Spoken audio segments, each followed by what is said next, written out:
ওকে, এই ভিডিওতে আমি যেটা নিয়ে কথা বলবো সেটা হচ্ছে কিভাবে আ SaaS প্রোডাক্ট তৈরি করার পরে কোনো প্রকার অ্যাড রান ছাড়া আ তার প্রোডাক্টটাকে মার্কেটিং করবে। সো এই বিষয় নিয়ে মূলত মনে হলো যে কিছু বলা উচিত। কারণ শুরুতেই যেকোনো প্রোডাক্ট তৈরি করার পরে বিশেষ করে SaaS বা অন্যান্য যেকোনো প্রোডাক্ট দেখা যায় যে মূলত তাদের টার্গেটই থাকে অ্যাডের মাধ্যমে আমি আমার প্রোডাক্টটা সেল করব।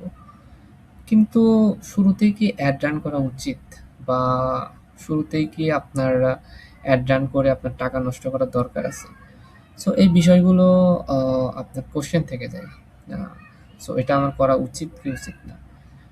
আ অ্যাজ এ মার্কেটার হিসাবে আমার কাছে মনে হয় যে শুরুতেই অ্যাড রান না করে আমাদের একটা লং টার্ম আ কিছু কনটেন্ট মার্কেটিং নিয়ে আমাদের স্ট্র্যাটেজি তৈরি করা উচিত। কারণ যেহেতু আপনি একটা প্রোডাক্ট তৈরি করছেন, সো এটা মূলত শুধু শর্ট টার্মের জন্য, এটা লং টার্মের জন্য। সো এইজন্যই আমার কাছে মনে হয় যে মার্কেটিং এর ক্ষেত্রে আপনার লং টার্ম যে মার্কেটিং স্ট্র্যাটেজি গুলো আছে, সো আমি এগুলোই শেয়ার করব আজকের এই ভিডিওতে। সো প্রথমত যেই মার্কেটিং যে টুলটা বা আপনি যদি বলেন যে প্রথমত আমরা কি করতে পারি? মূলত আমরা ১ম এ যেটা করতে পারি যে একটা আ আ যে প্রোডাক্টটা আছে, সেই প্রোডাক্টটা নিয়ে আমরা কনটেন্ট মার্কেটিং একটা প্ল্যান তৈরি করতে পারি। কারণ মানুষ মূলত আপনার প্রোডাক্ট কেনে না, মূলত কেনে হচ্ছে ট্রাস্ট। সো কনটেন্টের মাধ্যমে আপনি সেই ট্রাস্টটাই তৈরি করতে পারেন। আ আপনাকে এমন কনটেন্ট তৈরি করতে হবে, যে কনটেন্টের মাধ্যমে আপনার কাস্টমারের প্রবলেমগুলো সমাধান হয় এবং আপনিই মূলত এখানে আ সেই সমাধানের যে টুলটা সেটাই আপনি এখানে বিক্রি করতেছেন। সো আপনার কাস্টমারকে বোঝাতে হবে যে আপনার এই প্রবলেমটা আছে এবং সেই প্রবলেমটা সলভ করতে পারে আমাদের এই প্রোডাক্টটা। সো এইভাবে আপনার একটা স্ট্র্যাটেজি তৈরি করে এবং কনটেন্ট মার্কেটিং গুলো তৈরি করে প্ল্যান তৈরি করতে হবে। এবং দ্বিতীয় যেটা হচ্ছে সেটা এসইও করতে হবে বা সার্চ ইঞ্জিন অপটিমাইজেশন বা এইইও বা জিইও যেটাই বলেন, সো এটা করতে হবে। কারণ এর মাধ্যমে আপনি Google বলেন, LLM মডেল বলেন, ChatGPT, Gemini আপনি যেটাই বলেন না কেন, সেখানে আপনি যদি সার্চ রেজাল্টে আসতে পারেন, এখানে আপনি লং টার্ম একটা ট্রাফিক পাবেন। সেটাকে বলেন আর প্যাসিভ ট্রাফিক বলেন এবং যেটাই বলেন।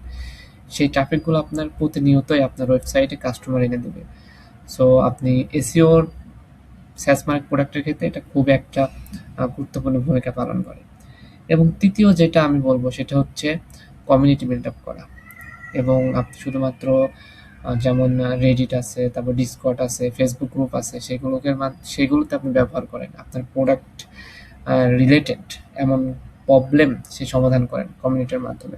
এর ফলে আপনার প্রোডাক্টটা প্রমোশন হবে এবং আপনি বিভিন্ন ধরনের নেটওয়ার্কিং তৈরি করতে পারবেন এবং এর ফলে একটা কমিউনিটি হবে এবং এখান থেকে আপনি আপনার প্রোডাক্টটা সেল করার একটা সম্ভাবনা বা আপনি এখানে একটা প্রবলেম আছে যে প্রবলেমের সমাধান দিচ্ছেন। সো ৪ নাম্বার যেটা আছে সেটা হচ্ছে প্রোডাক্ট লিড গ্রোথ বা এটা মূলত কি? এটা মূলত আপনার প্রোডাক্ট যেটা আছে সেটাকে আপনার কাস্টমারকে ফ্রিতে ব্যবহার করতে দেওয়া। ফ্রিতে ব্যবহার করা যেমন ১৪ দিনের ট্রায়াল বলেন বা ১ মাসের ট্রায়াল বলেন।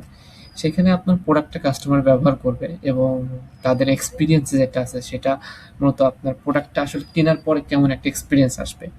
সো এই বিষয়টা আপনার কাস্টমার একটা ধারণা হবে। সো এই জিনিসটা করা খুবই একটা কারণ ফ্রিতে কোনো কিছু দিলে পারে মানুষ সেটা নিবে এবং এর ফলে এখান থেকে একটা দেখা যাচ্ছে আপনার কাস্টমার কনভার্ট হবে। এবং নাম্বার ৫ এবং সর্বশেষ যেটা হচ্ছে পার্টনারশিপ এবং কমিউনিটি এবং কোলাবোরেশন। এবং আপনার প্রোডাক্ট যেটা আছে সেটা মূলত একটা সাব প্রোডাক্ট হতে পারে। যারা অলরেডি মার্কেটে আছে তাদের আপনি সাহায্য করতেছেন।